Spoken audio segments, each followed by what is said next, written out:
Hey guys, just wanted to add a quick message before this episode. First and foremost, recognizing the fact that it has been like a million years since we uploaded an episode. I think over 6 months or so at this point. And that is chiefly because, one, I mean, life stuff, comes up and kind of got in the way for a little bit there. But then also, I'm very lazy. And editing these episodes had been very tedious for me, and I did not want to do so. So this episode that you're about to see here was actually recorded the very same day as the last episode that we uploaded, but I just never edited it or uploaded it. But luckily, we have one of our friends who agreed to start editing for us and just edited this episode, which I have now uploaded. But wanted to add this little preface here to say that I apologize that we went on a LOA for so long there. But we will be back here recording and uploading more episodes. And here is one of them. Again, this was recorded the same day as the last episode we uploaded. So this episode is actually about 6 months old. But here it is for you finally now. Appreciate everybody that does watch and everybody that will watch in the future. And without further ado, here it is. Come on down to Archive Memories, episode 12, I think. We have hot runner action and barely legal corpse. Barely legal. But I don't even know what that would entail for a corporation. I don't know. Maybe it's got like the number of agenda points instead of the maximum agenda points for that deck size. I don't know. Oh, that's fair. Okay. It's a barely legal corp deck. Right. Funny stuff. Well, do we have any general Netrunner discussing things here? Oddly enough, when the game is literally dead, news is sometimes scarce. It is. I mean, did you see that Nisei announced their next cycle? We talked about this. We talked about that we were not going to mention those people. And here you are. I don't think we ever said that. Shut up. I decided. Okay, you decided retroactively that we've said that. Yes. Okay, well, that's fair. All right, well, I will do my best not to bring up Nisei again in the future, but I mean, I'm just saying when we get to the Jinteki cards, it's going to be a little tough. Dang it. Cross that bridge when we get there. But for now, we are at corp cards of a different kind. We have finally busted into the corp scene, and we can get into it in earnest here. All right. Well, do you want to start us off? Yeah. So for our first card of the episode, we have Accelerated Beta Test. It is an agenda with the research subtype. It has a scoring requirement of 3, meaning that 3 advancement tokens must be placed on it before it can be scored. It is worth 2 agenda points. And it reads, when you score Accelerated Beta Test, you may look at the top 3 cards of R&D. If any of those cards are ice, you may install and res them, ignoring all costs. Trash the rest of the cards you looked at. So, Isaac. Mm-hmm. Why is this the most badass agenda ever? It might be my favorite agenda of all time. It's so cool. Okay, like because it has a F it will do it live button. That's why. Because you just punch it and you're like, screw it. I don't know what's on top of my deck. We're just gonna hit the button. We're gonna look at it, and maybe I'm gonna get like 2 res time dolls for free, and maybe not. Maybe I'll throw all of the game-winning points into the garbage. But you know what? We're gonna find out. It's the least corp agenda of all time because it's totally not corporate. This is something that a coked up runner does at 3 a.m., not what like some corporate drone decides needs to happen. Yeah, this is almost crazier even than like a stim hack, right? Yeah. This is the real, fuck it card. I know that we obviously gushed quite a bit over stim hack, but This is on a whole other level. Because unlike StimHack, which I guess StimHack technically could lose you the game if you played it like in the right circumstance, like 0 cards left in hand or whatever.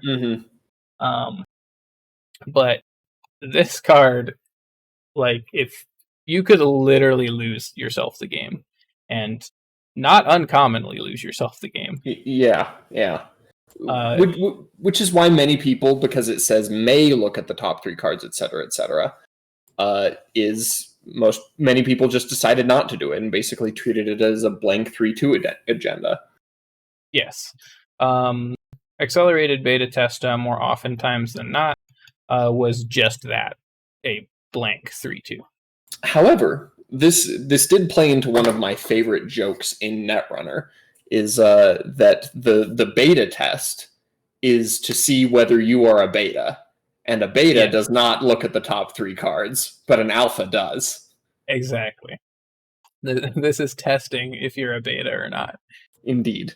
And if you don't look at the top 3 cards, then you failed the beta test. Indeed. Or passed it, I guess, however you want to look at. But right, yeah. Point is, yeah, you're absolutely not an alpha. Certainly not a sigma male if you don't run the beta test. I love this card so much.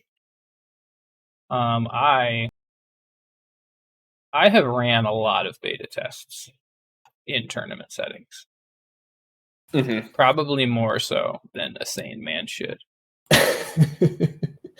I mean, I've legitimately won tournaments off of this. Let's talk about this a little bit, because it's not necessarily just a I'm feeling lucky kind of a thing to do. There's math involved. Right. I have had games where I'm just really flooded with agendas and I draw an accelerated beta and I've got the money to like just pump it out with a biotic. And so I do, and I look at my hand and there's 4 more agendas in it. And I'm like, you know what? My odds are pretty good here. I haven't seen my ice, and I fire the beta test and it shores up my servers and I get an Ichi and a Victor and a Heimdall. Like, that's happened. And suddenly I go from like I'm hemorrhaging to I just made a boatload of money and installed 3 pieces of ice over servers that needed protecting. Yeah, and then when you're not talking about the like fantasy dream world, you somehow dump 2 more agendas into archives, right? Despite holding on to 5. Right. Yeah. Then you cry, but you know what? At least you aren't a beta. Yeah, at least you aren't a beta. Which, I mean, honestly, that's like a win. You won the game. Yeah, it's worse to be a beta. Yeah, I'd rather just lose. But anyway, so to kind of expound upon that point you're making, is that obviously, so it seems like this is just sort of a blind, fuck it, we'll see what happens, let the chips fall where they may sort of thing. But it's not, right? Mm-hmm. Because of the simple fact that you built the deck, you know all the cards that are out and accounted for. You should, at least. Sure. I mean, unless somebody just handed you the deck, I mean, then it may not be the case. But as long as you're paying attention, you know what the, at least a ballpark estimate of what the probability is that you're going to get, that you're going to hit ice with your beta test. Yeah. Now, I think the reason why, and this is, one of the things that kind of bummed me out about the game as it kind of went on, not necessarily upset me, so to speak, but, like bummed me out. Sure. Was that the reason why this was treated more as just a blank 3-2 as the game went on is because as the game kind of became more fully formed, so to speak, the minimum amount of ice that was deemed necessary to run a lot of corp decks got smaller and smaller. Mm-hmm. And if you're going to be running your beta test, you got to have a decent amount of ice in your deck for it to almost ever be like worth it from like a probability perspective. Yes. Because if you're only running 12 pieces of ice, like I don't care how many agendas you have in your hand, like you're just going to dump 3 cards almost every time. Yeah. But however, if you're running, decks that, I tend to run, decks that are fun and not stupid, then, you're, probably running, 18, 20 pieces of ice. It's a lot of ice. And at that point, right, if you figure I've essentially got a, 50-50 shot, not exactly, right? I'm not a math magician, but just at base level, right? If you run your beta test, you've got a 50-50 shot that each of those cards is a piece of ice. Likely to hit at least one piece. Sure. And so it's a lot more enticing for those sorts of decks, the decks that are just running more pieces of ice. But when you're, like I said, when you're running a deck with, 12 pieces of ice in the whole thing, because, you're just doing dumb, fast advance poo, then, you're never going to run the beta test. You're never going to pass the beta test. Yeah. I will say, it is kind of a pie in the sky situation, but after Architect came out, I did occasionally run into situations where an Architect would fire and I'd get to look at the top cards of my deck and I'd be like, okay, I can score a beta next turn, or I can do it the turn after, and I get really good cards from that. Yeah. I can say that I've definitely been in situations like that in the past as well. Or even a less pie in the sky sort of thing is, sort of more arguments for why, running the beta test as crazy as it seems, really isn't that crazy, is you're going to run into situations where, the runner hits you with a Maker's Eye or a, medium. Yeah. And, they came up dry. So, at the very least, the next 5 cards, if you score this beta test, aren't agendas. So right. Yeah. Yeah. So your odds improve. Definitely, there are great situations like that. That's a good shout out. Yeah, I have absolutely had instances where somebody, did a deep R&D dig on me, and I'm like, all right, well, running this beta test then, and sure enough, hit 3 pieces of ice, and things get a whole lot juicier from there. Very worth. So yeah, I mean, we've really talked about playing with it. This is unfortunately one of those cards that doesn't really have a way to play against it or around it per se. I mean, here's the way you play around it. This is one of the 3/2 agendas, which means it's that magic zone for fast advance, whether it's with Biotic Labors or Sansan City Grid or Shipment from Sansans with Jeeves Model Bioroid. So you play anti-fast advance around it, which mostly amounted to Clot later in the game. Yeah, that's per se, though, not necessarily playing against accelerated beta test itself, though, but playing against the fast advance archetype. Sure, but the two did go hand in hand in HP. Sure, yeah. Playing against this or playing around this is playing around fast advance as a strategy. Yeah. Or, of course, if they run their beta test and dump 3 cards into archives, I mean, you then go run archives. Yeah. It's sort of the other, way you play around this. But mostly Howard. Yeah. Honestly, that's a good shout out, actually, before we move on to meta discussion, is that Jackson Howard really put this card on the map. Yes. Made it much safer to do. Because I was trying to think, because like I had mentioned that I ran beta tests all the time. Like I legitimately, I think, ran them more often than I did not. Mm-hmm. And I was trying to think, like, why on earth did I do that? How did I not lose, like, every game? It was because Jackson Howard.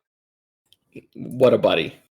Yeah, you put Jackson Howard out, and then you can run the beta test, carte blanche, and all good.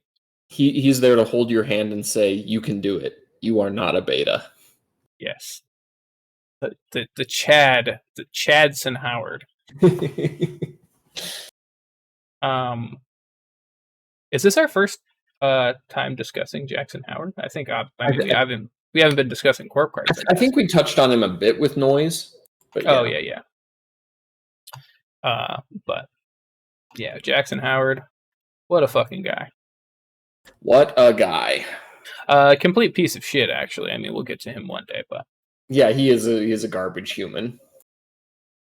But yeah, no, Jackson Howard, like, accelerated beta test was just like, once that came out, you were in the fucking money with ABT, dude. Yeah. But I guess that is kind of a good segue into the meta in that. This was mostly like influential for the meta for the 3-2, not for its textability, which is the cool part of it, unfortunately. But it was good regardless. Yeah, its implications on the meta were that you could fast advance it. Yeah. Which is not nothing. Nope, definitely not nothing. Because obviously, as we saw as the game went on, 3-2s did not get printed a whole lot after a certain point. Yeah, at some point they caught on to the fact that those are pretty good, and maybe we don't need to just feed them into Corp's hands. Yeah. To kind of give a little context to people who may not know, the reason why the 3-2 number is kind of so important is because agendas, after you install them, they have to have a prerequisite number of advancement tokens on them, after which you can score them and, put them in your little point area where you then say, hey, I have these points. The reason why the 3-2 is kind of so important there is because you get 2 points for them, which is sort of the standard fare for agendas. And at a 3 to advance, if you are able to muster up an extra click on your turn, however you may do that, or reduce the click cost of one of your actions, which numerous ways to do that as well, then you can score a 3-2 agenda without it ever hitting the table, so to speak. In that the runner would never doesn't have an opportunity to go steal it from you once it's installed, which is very important. Yes. So just a little context there for people who may not have it. Flavor? Yeah. So it obviously doesn't have any flavored text, but the art is in this weird place where I don't know that the art is especially well done, like especially the 2 dudes in the foreground, like what is up with their faces. But I really like the art anyway. I do like the art, and I was actually having the same thought as I was looking at the card here in glorious HD on my monitor. Which is another thing that I like about, this podcast and this exercise that we're doing, is that there's a lot of art that I haven't come to fully appreciate just because it's on a, tiny little card. But now here that it's, in front of my face, in high definition. Indeed. I'm seeing things that I normally wouldn't pay any mind to. And that thing in this instance is that, the guy on the left's face is pretty fucked up. Yeah. Yeah, and the dude on the right looks like he's wearing a mask. Yeah.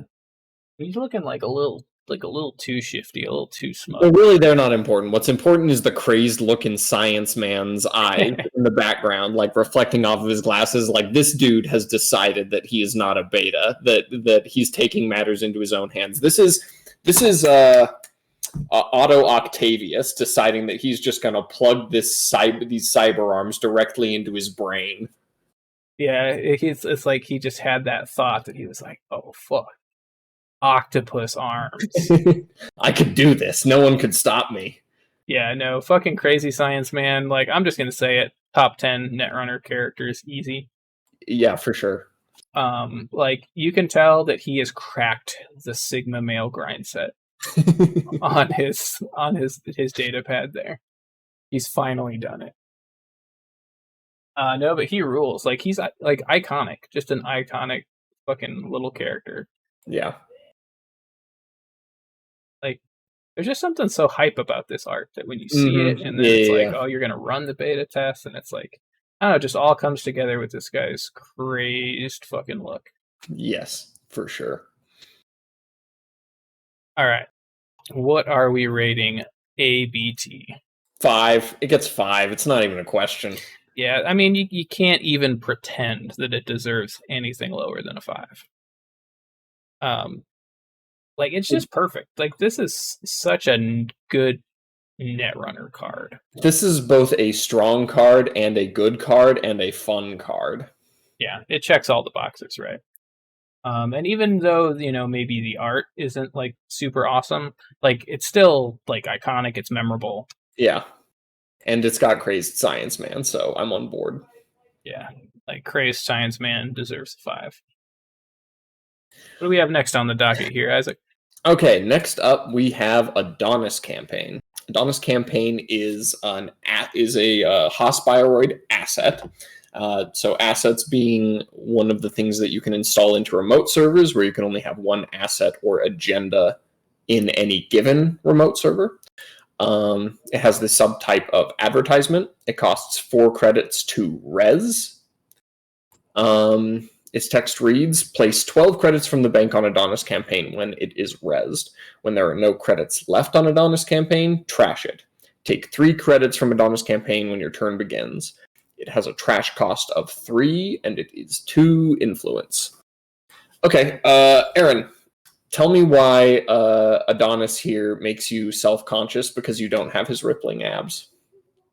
Well, one, because, nobody designed me to have those abs, so. And then 2, because, I don't just give people money. That's true. People will pay for those abs, as it turns out. They sure will. So first thing I'd like to bring up is get a little weird, right? That we were in like this sweet like cadence with the runner cards of like reading them off, and now we're getting all thrown off because it's like, oh wait, corp cards are different. Yeah. Like I had it down with the runner cards. But then like going over that ABT, I was like, oh no, we have like advancement costs and like, oh god, points. Like, oh no. Yep, well, we're in it now.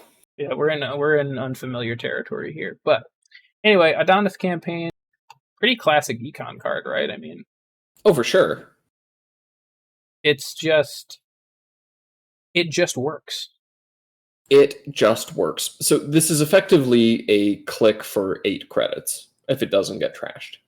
Yes. 9 if you're playing Engineering the Future because it's stupid identity. Yeah. God, how dumb. Anyway, yeah, so that's the big thing, right? Is now that we're talking about corp cards, we can. So there's a lot more things to think about, a lot more implications when it comes to corp economy versus runner economy. Yes.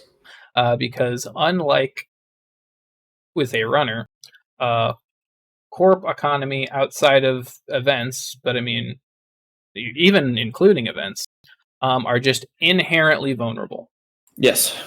While runners need to be tagged for the most part, or need to, essentially make a poor decision for their economy to be fucked with. Corps do not have that luxury.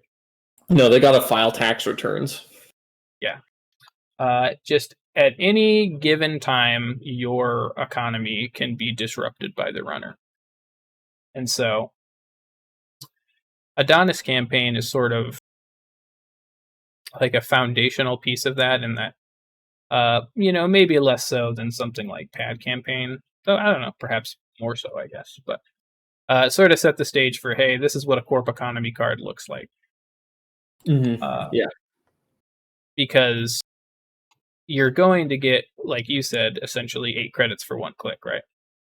Yeah, pretty good, right? But are you going to get that? That's the question, right? So kind of moving into playing with this card, one of the nice things about Adonis Campaign, oddly, is that it's temporary. Yes. Because you need to protect it. I mean, it's a click for 8 credits is phenomenal, and so the runner does not want you to get that. So he's going to try to get in and trash this, because trash cost of 3 is annoying, but not that bad. It's doable and very worth it if it means depriving the corporation of like 8 credits or so. Yes. So they will try, which means you protect Adonis campaign, which means that you will put it in a server where you have ice, generally speaking, unless you have good reason to think that the runner won't run and trash a naked Adonis campaign for some reason. Yeah. But that Adonis campaign, 4 turns after you install it, is going to be gone. It will disappear, which means you can spend the resources to set up a server that protects it. It will get you money, which will help to provide the scoring window once it disappears out of that server for you to score in that server. It works very effectively. Right, because as you had mentioned earlier, you can only have one asset or agenda in a remote server installed, in the root of a remote server, whatever you want to call that. Yeah. And so the problem, right, is if you're holding on to an agenda and you have Adonis campaign, his big chunky body is taking up all the space that you would have to put an agenda in your server with 2-3 ice on. Yeah, that's a problem. But luckily, his chunky body's not taking up that space for too long. Mm-hmm. And in that meantime, while he's, like you had mentioned, it's kind of the perfect card to float you between those scoring windows. It gets you to those scoring windows and then gets itself out of the way. Yeah. Because unlike some alternatives, the biggest one I can think of is the Eve campaign, in the same campaign line of cards, is that Eve gets you more money. And is also more difficult to trash. However, Eve is around for a lot longer, so you have to wait on her ass to get you the money and get out of the way. More of a long-term investment, which seems backwards somehow, but yeah. But Adonis campaign is better in the sense that it's around for a few turns and then it's gone, and you're free to score an agenda. Yep, works pretty nicely there. Okay, so how do you play against it? Well, kind of already discussed this a little bit, but it's all a question of game state, and it's all a question of what's worth it to you, what's its worth to the corp. A lot of moving parts, a lot of ramifications, implications, machinations. Indeed. That are involved in the simple question of, do I trash this Adonis campaign? Yeah. So the easy answer, right, is that if you see this out of HQ or R&D, you just about always trash this, right? Most of the time, if you can afford it. Yeah, if you can afford it, right? Obviously, if you're fucking, destitute, trying to hold on to 4 credits to pay for an NAPD or whatever, no, you're not going to trash it. But if you got into R&D or HQ and you're, sitting on 9-10 credits and you see this, I mean, you're pretty much always going to trash it. Right, but there are various ways to play around assets in general, and most of them apply to Adonis. Yes. Personal favorites include things like Hacktivist Meeting, where whenever, they res non-ice cards, the corp must randomly trash a card from HQ. That hurts. Yep, for sure. Our boy Wizard loves Adonis campaign. Yep, that's a free trash for Mr. Wizard, so he's very interested in doing that. Yep, he's like, wow, I just happen to have exactly enough credits. I have exactly enough to destroy this beautiful man. Really, I think Wizard is just a fat, lonely man who is very bitter. Yeah, he's very bitter and upset about the way this Adonis is looking at. Indeed. Looking at him. But anyway, now when the Adonis is on the table, when it's rezzed, that's when things look a lot differently, right? Because sometimes, not even necessarily sometimes, but a lot of times, it's just going to be, it's just not really going to be possible, like, for you to go run and trash this Adonis campaign. In a way that's reasonable. Sure. I mean, if it's behind a wall of static, then that's maybe still worth doing, because the corp is still in the red if it's only been rezzed 1 turn. But if it's in a serious scoring remote that has 3 pieces of ice on it and you only know the outer one and it's an Ichi 1, then it's like, do I really want to do this? Yeah. Like, you're going to be met with situations where you just have to accept that they're going to get that money. And you just have to accept that they're going to get the money and be prepared to play against them with all that money. Yeah, I don't really know if I have much more insight to offer. No, I think that's fair. Meta implications. I think I touched on it earlier that this is like, especially for HB. I didn't see this influenced out a ton. It definitely did get influenced. Because at Spark comes to mind. Yeah. Because at 2, it's not completely like, it's not undoable, but it's one of those econ cards that you want 3 of, which makes it a little more difficult. Yeah, so really you're spending 6.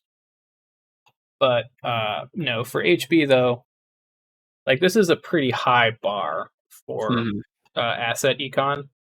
Yeah. And I mean, I don't know that even toward the end when, power creep kind of was what it was, that Adonis was ever at a point where it, wasn't worth playing. Yeah, no, it is one of those cards that just kind of stayed with us. And it's just because it's just solid. It's just rock solid, like his robot abs. I too am jealous of the robot abs. So fair enough. Fair play, Adonis. Flavor time? Flavor's pretty good. I think the art is solid. Adonis is easy on the eyes and all that. Yeah, I mean he's well drawn. Effect going on. Yeah, it's a good piece of art. I mean, I like it too, right? I mean, from a flavor, like function to flavor perspective, I mean, it's an advertisement. It runs. I mean, people buy their sex box, and they get the dollars. Do you want an Adonis Mark III? Do you really, though? No, I don't need to feel that inadequate. I'm good. Yeah, no, I don't want one either.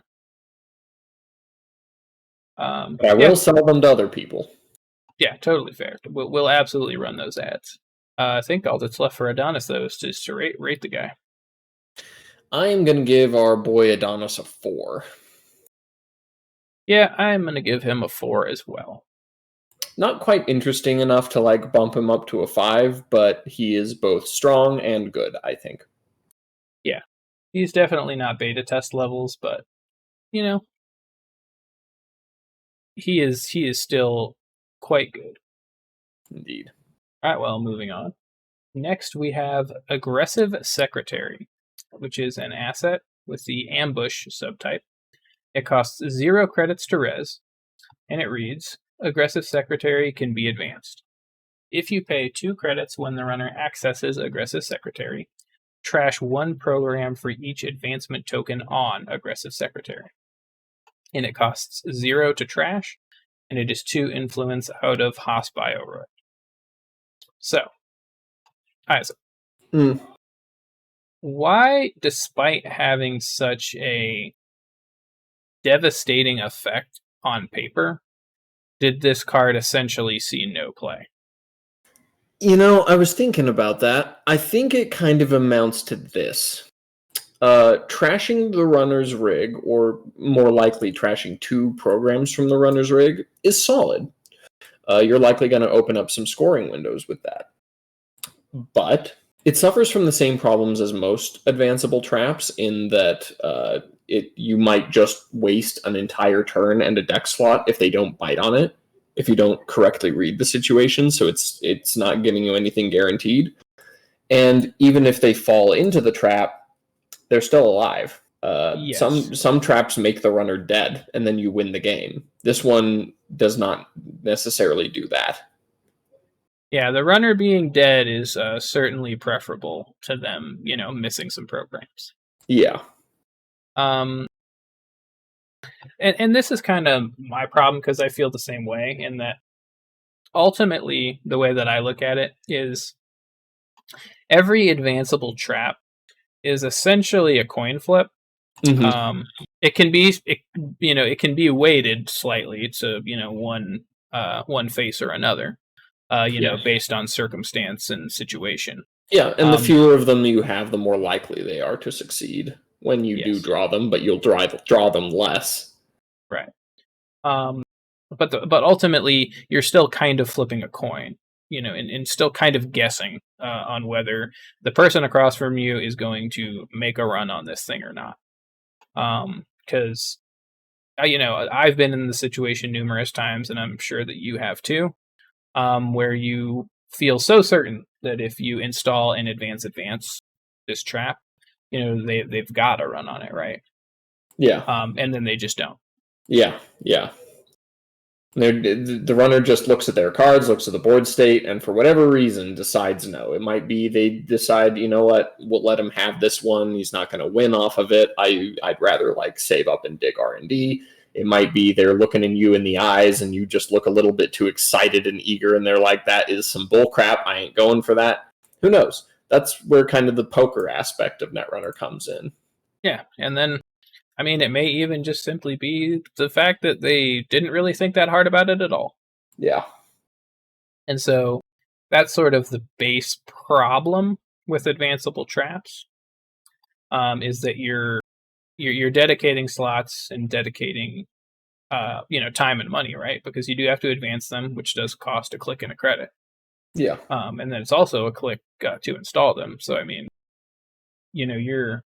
you're spending resources. You're spending resources to prime this trap. Yes. But ultimately, you're still just kind of going to flip that coin and see if they run on it or not. And as you said, with Aggressive Secretary in particular, if you're going to choose to flip that coin, there are cards that net you a better result should it come up heads. Weirdly, I think I prefer Aggressive Secretary to Cerebral Overrider. That might be a controversial opinion, but Cerebral Overrider is probably doing, 2 brain damage? Unless you're, really trying to set them up for a kill, the brain damage is inconvenient, but not game-changing. The Aggressive Secretary does give you a scoring window. Maybe a large one. Yeah, so I will say, out of HB, agreed. Out of other factions, no. Perhaps. That might be fair. If you're trying to kill the runner, getting them down to 3 hand size is a big difference. Yeah, if you're playing Jinteki or even some, you're doing some wacky Wayland shit, Cerebral Overrider can be absolutely devastating. But yeah, Aggressive Secretary, I don't know if you feel the same way, but this is probably in my, top 5 almost slotted, just to see. Yeah. Yeah. Very, very commonly, I'd look at it longingly, even in a deck that had nothing to do with any sort of trap nonsense. I'd just be making a deck and it's what if I throw one Aggressive Secretary in here? Just one. But I just could never really bring myself to do it. Yeah. And there were points in the meta, I think, I don't necessarily mean to skip ahead to the meta conversation, but there were points in the game where runners were not didn't have a ton of. I think to first, and before I get off on this tangent, I guess to first answer my own question that I posed, is that the problem with trashing programs is that the runners ended up with a lot of recursion. So if their programs got trashed, there was a good chance they could just get them back. Yeah. So immediately no points for Aggressive Secretary there. Right. But then I will say that later on in the game, though, when recursion got a little more under control, with the restricted and ban list and core 2 and stuff. Yeah. There were some decks that I felt could be pretty heavily disrupted by hitting an Aggressive Secretary. Yeah, I think that's fair. But I think it was best early on when, before there was any real recursion to speak of. Yeah, I think Aggressive Secretary is, best spots were at, early in the game and then really late in the game. Yeah. And then they're just, the middle, 80% of the game is just, just a hole of uselessness. Yeah. Which is unfortunate, because I do like it. Yeah, it's a cool card. I mean, how do you play with it if you're going to decide to? I know we kind of talked about the coin flip mentality, right? But if Mhm. you're holding your aggressive secretary in hand, what's your game plan? Yeah. I mean, It's probably, I mean, you install double advance it. Because right? you want to maximize the amount you're getting out of it. Maybe if for some reason you have a Mushin Notion in HB, or if you're playing this out of Jinteki for some reason, then you Mushin Notion it to get 3 counters on it or something like that. But Yeah, generally, it's install, advance it twice when you think when. The problem is, it's basically got to be on a borderline spot, whether you're not where you're not 100% sure if you have a scoring window or not, because you want the runner to think that you've got a scoring window, but when they can actually get in to get to it. yeah, which is a problem, right? Yeah. Another kind of problem with playing aggressive secretary is that it takes a lot of nuance to and sometimes just like some straight guessing. Yes. Because Um, you don't know what's in the runner's hand. yeah, and if you really think that you for sure have a scoring window, right? Then Mm-hmm. you're just going to put an agenda and score it. I wonder. So here's a question, right? Would you say maybe then aggressive secretary's most effective point is when you do think you have a scoring window? Maybe not like super sure, but like are pretty damn sure that you have a good scoring window, but you're just not holding an agenda. Possibly, because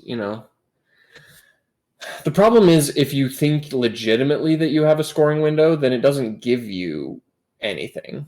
Like if the runner looks at it and they're like, "Yeah, I can't get in there. I'm going to save up for later." Then what now? You've got an aggressive Yeah, secretary. yeah, So while I think you're kind of correct, I would kind of shift it just to the other side of that coin to say where you don't think you have a scoring window, but you're not sure, and it seems like you maybe might. yeah. You're questioning whether or not you have a scoring window. Yeah, not an easy call to make. But the problem is that same question can be answered by just putting an Adonis campaign down. True.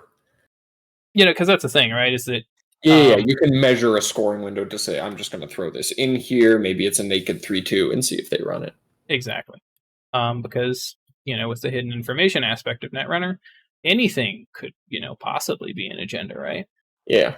So I mean, I mean, obviously, not a piece of ice. no, but um, well, I mean, when it's in R&D, it still could be. Sure. Yes. When it's in archives, it still could be. I suppose. Yeah, so you're wrong, is what I'm saying. But anyway, so the thing with that hidden information, right, is that obviously the double advancing, can make it look a little more convincing. But you can still just as effectively, gauge, your scoring window by just throwing a card in there and bluffing it as a, naked or not naked, but unadvanced 3-2, because Yeah.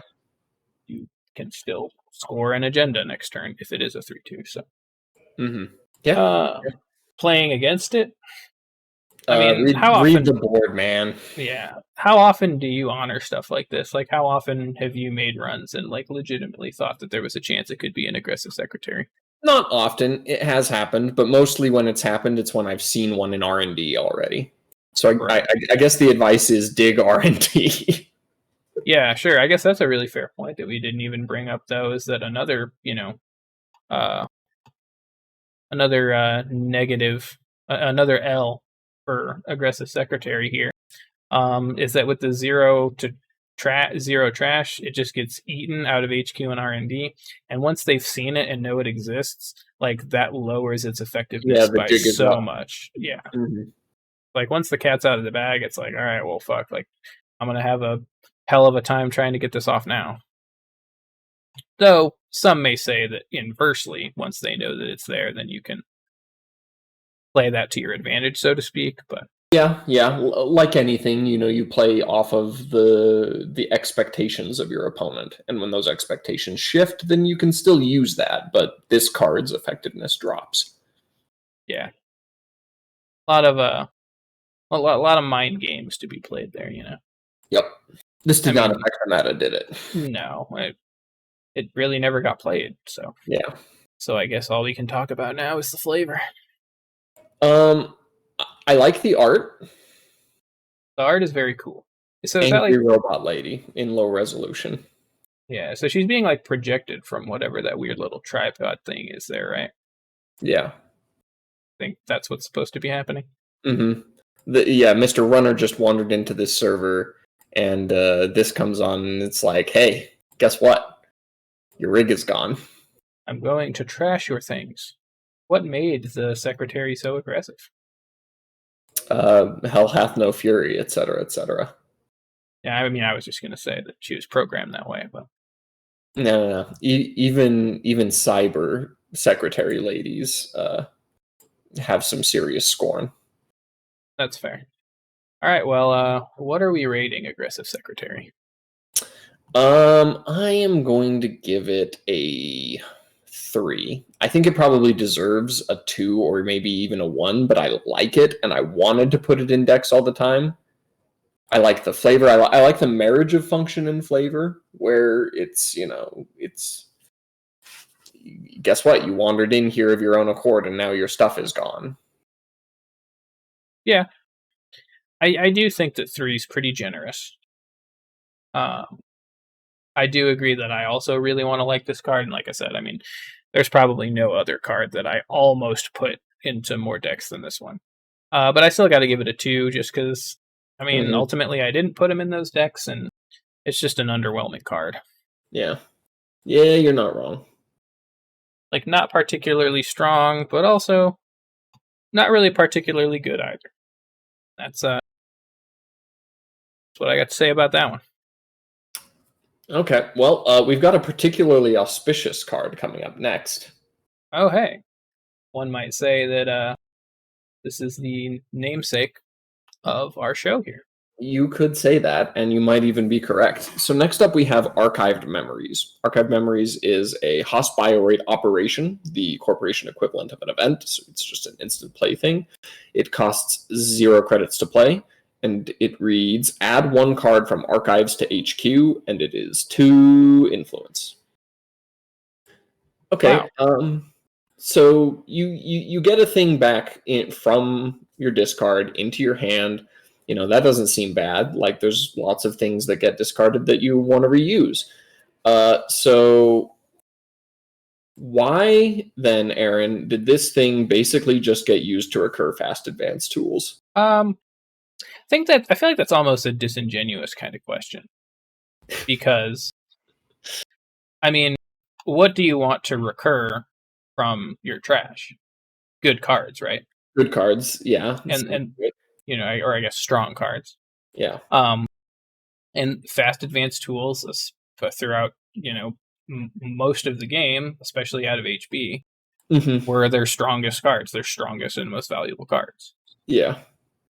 And so I don't think that's really any knock on Archived Memories, but more a knock on some where of the the games. Metagame went. Yeah, where the metagame went, and what cards were deemed powerful, or just were really powerful. Yeah, that's fair. Because I think Archived Memories is pretty good. It gets you a card back, which is, I mean, quite good.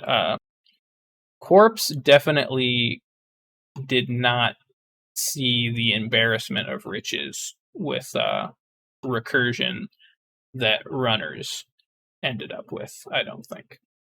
Now, I will say that, of course, we've discussed him. That Jackson Howard, of course, was probably, one might say, the brightest gem in that pile of riches that is recursion as a whole in the game. But if you take old Jay Howie out, they didn't exactly have awesome, recursion capabilities. Particularly not early. Yeah.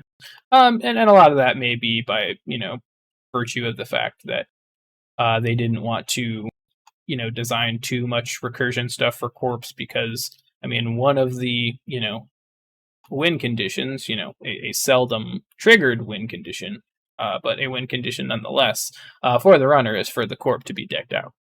Yeah. So, don't want to print too many recursion cards that sort of disable that win condition, so to speak. Amen to that. I can remember few times when I was as annoyed with the developers of this game as when I saw Museum of History for the first time. Yeah. Those were the dark times. Yeah. But Archive Memories? No, it was fine. Yeah, totally reasonable. I mean, you got to spend a click to get it back, and then card. Yeah, real simple, real sweet, real reasonable. Real faces in jars. Yeah, real faces in whatever this is. I mean, presumably we're talking about like uploaded personalities or something on the screens here, but yeah, it's got brain in a jar energy. Oh yeah, for sure. Because really, the way that you can look at Archived Memories is essentially spending 2 clicks to play the card that you want out of your trash. Yeah, pretty much. Though you can also save it for later. Yeah, you sure can. This does, I think, the biggest, or I guess one of the biggest cards that you could compare this to is Interns that came out a couple cycles later. I think it was in the Lunar cycle, I want to say. Mm-hmm. And I want to say that Interns, I think, saw a pretty decent amount of play, at least around my area. But it was less flexible. Because Interns was just a double that you picked a card from your archives and installed. Mm-hmm. Yeah. But it was also neutral, which is significant. Yeah, agreed. But ultimately, I will say that once our man Jackson Howard came out, I don't know that I saw a whole lot of Archived Memories. I would still run it occasionally, mostly in HB Fast Advance when it was just, okay, I want to be able to recur a Biotic or a Jeeves or a Sansan or something like that. Yeah. But it would usually be I'd throw 1 or 2 in a deck at the most. That's what I was going to say, is that Archived Memories is almost the perfect sort of one-off card. Mm-hmm. Yep. You're not reason... really sorry to see 1, but if you got like 3 in your hand early, it's like, what am I doing with my life? Yeah, it's like a perfect one-off card, because as a one-off card, really all it is just 1 extra of whatever the best card in that moment is. Mm-hmm. Yep. Which is solid. Yeah, quite good. But I do think it got overshadowed a little bit by Jackson Howard, because being able to recur your stuff from archives in a much more flexible and defensive way, and also put it back into your deck, seemed a lot more enticing a lot of the times, because you may want to get things out of your archives, but not clog your hand up with whatever that thing is. Yeah. And of course, Jackson Howard could help dilute your deck, and all kinds of other crap. But while Archived Memories didn't do anything fancy like that, it did what it did well. Yes. Which was get you Biotic Labor back. Right. So beyond like an archives interface, do you play around Archived Memories at all? Not in the sense that you can play around it, I guess, reactively, so to speak. But you can take proactive steps in how you play, and that you definitely want to keep in mind that Archived Memories is a possibility. Because you don't want to get too complacent seeing that the Biotic Labors, or even, and maybe some spicier decks, that the Scorched Earth are there in the trash, Sure. because Archived Memories could just get them back. And I did, bringing up Scorched Earth, I did always like Archived Memories as a one-off splash in Wayland to be able to get a Scorched back. Yeah, I can feel that. Because if the runner ends their turn with a tag, and you only have 1 Scorched, if you got an Archived Memories, then you could kill them. Yeah. The old Archived Memories Scorch. I've experienced both ends of that. Totally legitimate. Yep. So just another little plus mark there for Archived Memories. But yeah, I know. This is just a card that you keep in mind that it exists. But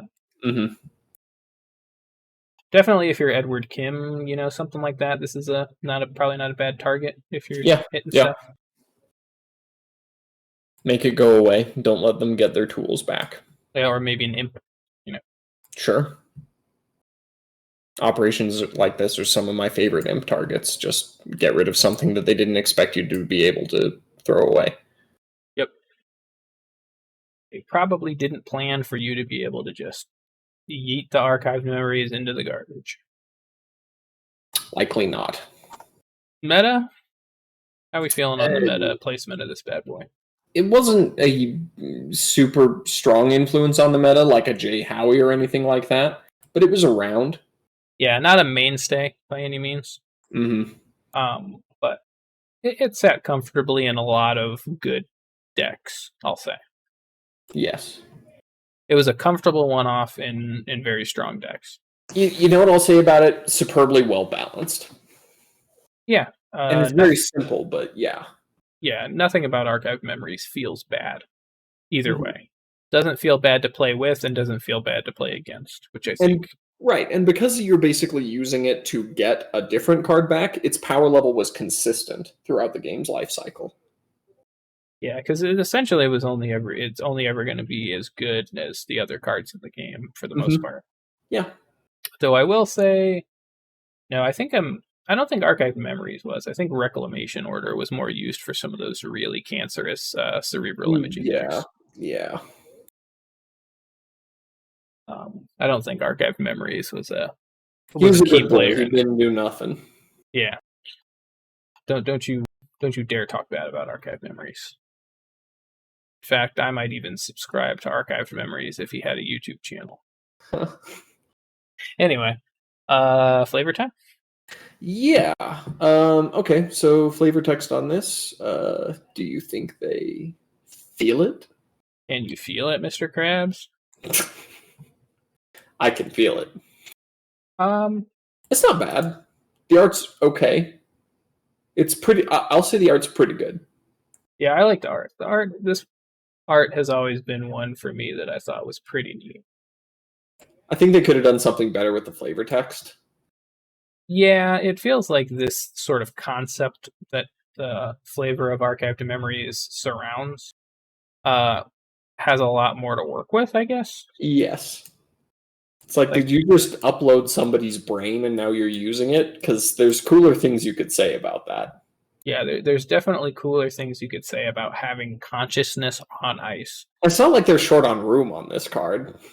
Oh, yeah. No, they could put a whole ass paragraph of flavor text on this bad boy if they really wanted to. Low effort. Yeah, low effort from our boys at FFG. But good effort from Gong Studios, I'll say, on the art. I feel like we should almost praise it more, considering that, this is where we got our name from, but I think it's more that just, the concept of our podcast just, more fits Archived Memories than vice versa. Yeah, that's probably true. And also it was the first thing I thought of basically, and I didn't want to be bothered to put any more thought into it, so. Plus, Archived Memories sounds better than Reclamation Order. Yeah, that's true. Or Interns. What are we rating Archived Memories? I am really on the border between a 3 and 4. Oh, I don't know if it'll help you any. I'm gonna give it a 3. Just because I don't know, I think it's it's just right in 3 territory for me. Not good, or not great, but not bad. Just good. Not weak, but not crazy strong. Yeah, I'll give it a 3. It seems about right to me. 4 might be a bit much. Because the thing too is, kind of even regardless of its effectiveness or whatever, it's not like a particularly exciting or fun card. True. Yes. Which is usually where I'll, reserve some of the higher ratings, are for things that are, strong, but also, fun and exciting. Fair enough. Yeah, I mean, you compare something like this to something like Beta Test, Right. quite a bit different there. But ultimately, two still, steps different at least. Yeah, still not a weak card or a bad card by any means. Right. Strong enough and good enough to warrant a 3. All right, well, I think honestly, just ending it with our namesake here is as good a spot as any. Seems fitting to me. The only question I will leave our listeners with is, do you think we feel it?